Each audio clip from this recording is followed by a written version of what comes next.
Hey guys, welcome back to Contest Prep University. I'm Joe Klemczewski with Adam Atkinson. We're in episode 3 in The Truth About Reverse Dieting, and we're going to talk about how to do this. So I hope we've impressed upon you the fact that there should be some intentionality to this. You should have a game plan.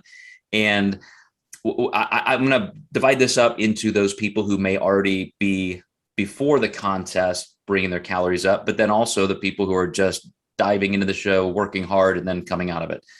Let me actually pitch it to you first, Adam, and then I'll kind of tell you some of the things I do. But with your broad swath of client populations, you already mentioned that you're typically giving them this game plan before, like win, lose, or draw after the contest. Here's what we are going to do. What are those steps that you like to provide ahead of time? Yeah, so typically, I'll be sending out show day plan for Saturday's show, Wednesday or Thursday. So I typically give them their macros. It'll be, they've been peaking. So a lot of times it's at least even to their high day, if not even higher. And we're usually pulling back cardio. So all of this goes into the, total input output of calories, right?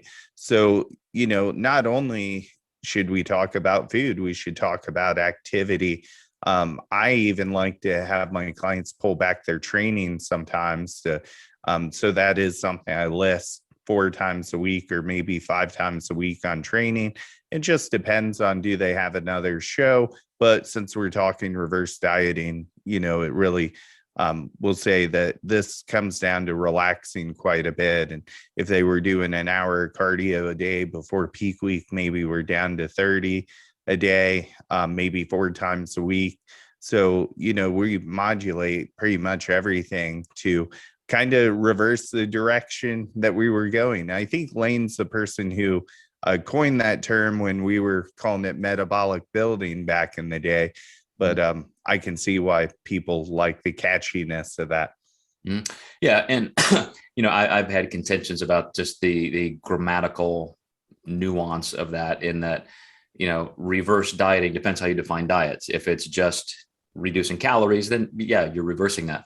But reversing dieting, dieting also means to reduce body mass. So is your goal to increase body fats? I think that's kind of the opposite of our goal for reverse dieting. I want to mitigate body fat. So it's to me, it's still just a climb back to normal. And I think that's why I think it was Eric Helms and 3DMJ started calling it a recovery process, because you are recovering, your normal post-diet metabolic processes.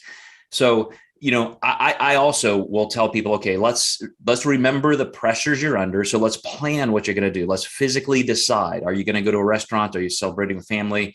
Are you going to go somewhere that evening? Are you going to go somewhere the next day? If you just go to dinner and then the next day breakfast and lunch, and again, you can do a lot of damage, as we described, in a couple of days. So let's really map that out. And I think one of the most physiologically appropriate things to do is start approaching food volume as a different variable than quality. So I will try to tell people, look, let's not dive right into sugar. Like, don't go eating 4 fudge brownie sundaes after the show just because you haven't had sugar in 6 months.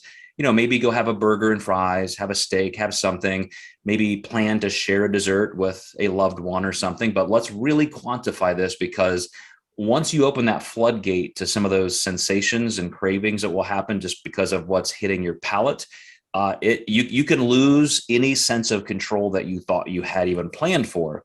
So we've got to plan for the unexpected.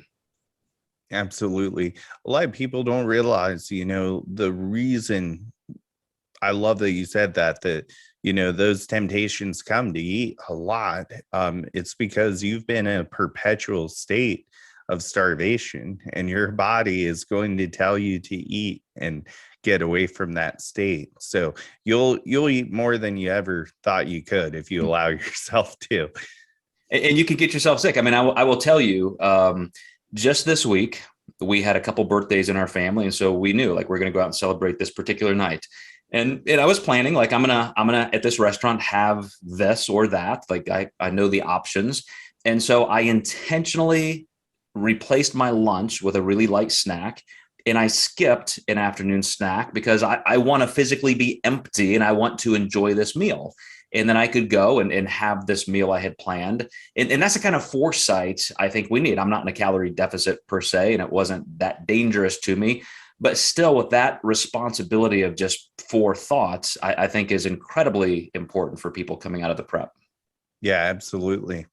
All right, guys, we're going to start talking about different approaches to this that may be different than what Adam and I have discussed and some of the controversies. So stay with us, and we'll see you next time in Contest Prep University.